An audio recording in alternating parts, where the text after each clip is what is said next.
सुंदर कथा तुलसीदास जी भी सुना रहे हैं। दिव्य पावन 4 घाट हैं इस मानस सरोवर के।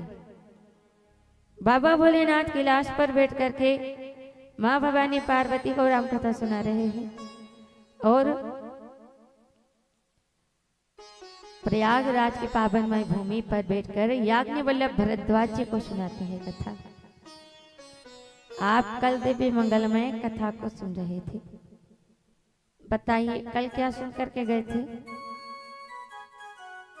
क्या सुना था कि खाली राम लक्ष्मण भरत शत्रुघ्न जी के विवाह उत्सव पे दर्शन किए थे। और क्या क्या सुना था? राम जी के 4 भाई कौन कौन है? राम जी को मिला के 4। क्या बात है। अब सीता जी 4 बहनें, उनका नाम भी बता दो। क्या बात है, जोरदार ताली बजाओ। देखिए कितनी अच्छी बुद्धि है।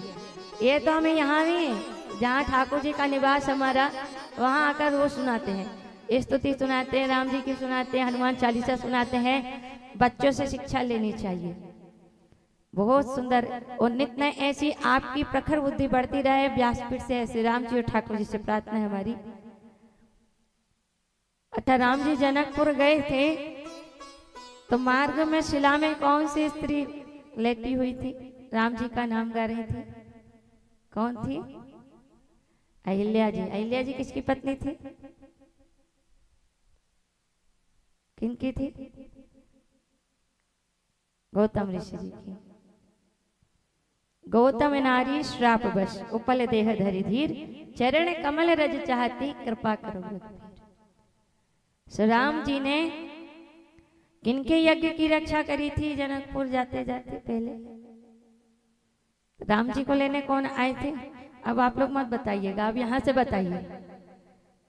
आए थे ना कल सभी लोग? बताइए राम जी को कौन से महामुनि लेने आए थे?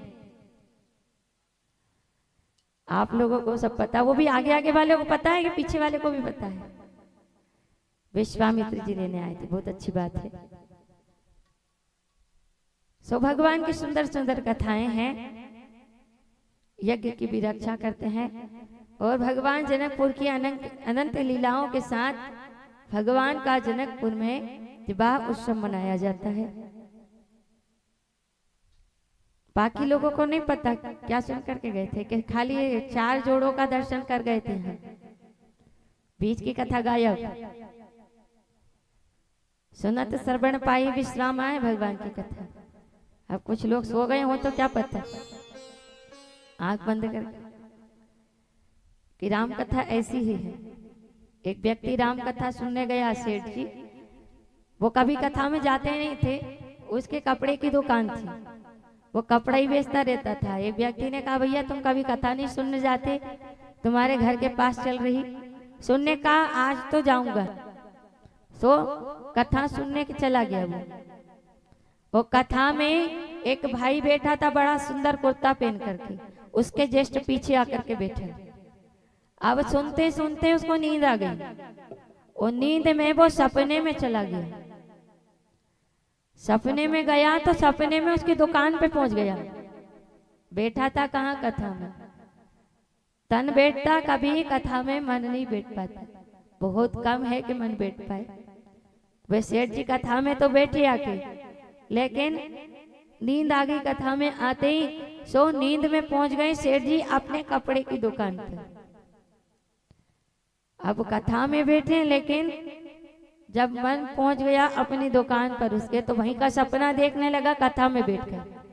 उसको ऐसा लग रहा है मेरी दुकान पे कोई कपड़ा लेने आया और मैं सुबह सुबह कपड़े की दुकान पर बैठा हूँ। और कोई भाई आता है और कहता भैया कपड़ा कैसा दिया? तो उनने कहा 5 रुपए मीटर है। ने कहा भैया 5 रुपए मीटर नहीं दूंगा, 3 रुपए मीटर देना हो तो दो। तो बोले नहीं नहीं मैं तो 3 रुपए मीटर दूंगा। नहीं नहीं, बोले 5 लेकर जाना पड़ेगा, मैं 5 दूंगा। फिर ग्राहक सुबह सुबह आया, उसने सोचा चला नहीं जाए कहीं सवेरे की बोनी हो जाए, चलो। तो कहने लगा उस व्यक्ति से, जब वो जाने लगा तो व्यक्ति कहता है सेठ जी ले जा 3.5 में। कीनी दोनों हाथ पसार, और सामने वाले भगत का कुर्ता दीन फाड़। वो सेठ जी तो स्वप्न देख रहे थे कि मैं अपने दुकान पे चला गया, और कैंची से काटते काटते सोच रहा था मैं दुकान पे काट रहा, लेकिन सामने वाले कथा में जो बैठा था व्यक्ति का कुर्ता ही फाड़ डाला उसने। और उसने पीछे वाले ने उसको एक धक्का दिया जोर से खींच करके। उन्होंने कहा भाई तुम क्या कर रहे, कथा सुन रहे कपड़े फाड़ रहे? बोले अरे मैं तो मेरी दुकान पे था। बोले दुकान में नहीं हो तुम, कथा में बैठे हो। तो कई लोग कथा में बैठ करके भी नींद में सपनों में भी चले जाते हैं। जो कथा नहीं सुनने जाता ना कभी, ये उसके लिए है। उसको कथा में बैठे बैठे नींद आती, क्योंकि उसको कथा सुनने की आदत नहीं होती है। तो बार बार बगासी लेगा, कभी कभी इधर देखेगा उधर देखेगा, लोग कोई बात कर रहे हो तो उसको सुनेगा। ये उसके लक्षण होते हैं। जो कभी कथा में नहीं जाते हैं ना, वो इधर उधर भटकते रहते हैं। वो भगवान की माया नाचना चाहती है, सीधे से कथा में मन लगने भी नहीं देती है।